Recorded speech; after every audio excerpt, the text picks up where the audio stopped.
So if you want a deposit for a house, Leo Varadkar's got an idea.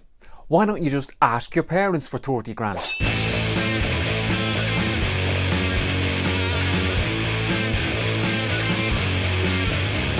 So Tory boy Leo Varadkar in the Dáil this week implied that it wasn't that difficult to get a deposit for a new house. Sure, all you have to do is go and work abroad for a few years. So there you go, all the people complaining about not being able to afford a house, all you have to do is go emigrate. But then Leo's next brainwave was to say, you could alternatively just borrow the money from your parents.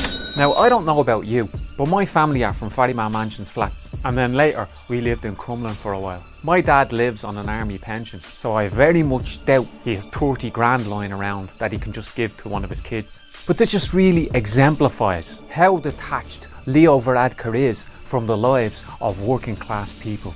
But then it probably comes as a surprise to some of you that Leo, in all the papers, has a 60% approval rating this week.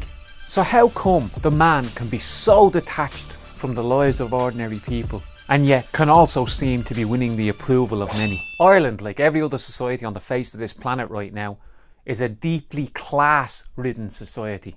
A society where there is immense inequality. Fine Gael in the latest polls are on about 34%. Now, I know these polls tend to exaggerate support for the right, but I'd say that there are about 30% of people in this country who would support Fine Gael. Here's why.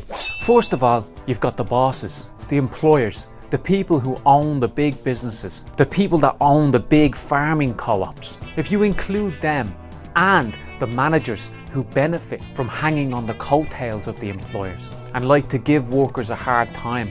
Employers and managers account for 703,000 people in this country who benefit from lowering wages, from worsening workers' living conditions.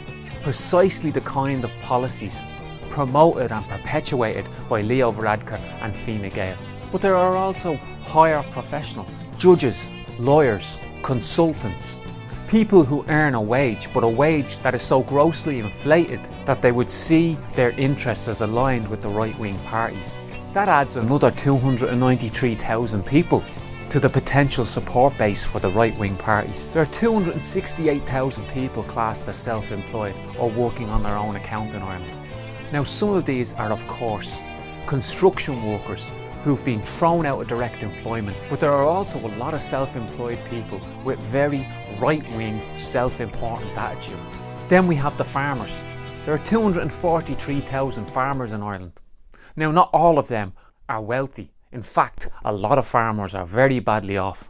But the larger, more wealthy farmers have always traditionally voted right-wing.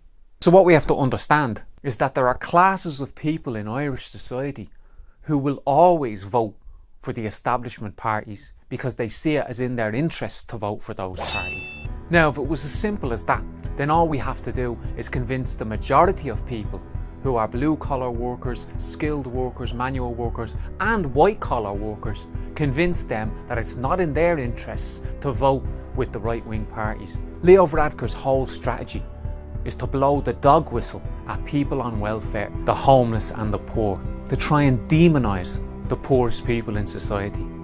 He's doing this because he wants to try and win over white-collar workers. But his strategy is directed as much against white-collar workers as it is against the poor. Because if he can convince white-collar wage workers to line up with Fine Gael, then he can screw over those white-collar workers. We may not be able to convince the employers, the managers and the 30% of people at the top of society who are doing well under Fine Gael to stop voting for Fine Gael and Fianna Fáil. But we can convince the vast majority of people in this country to stop supporting the right-wing parties.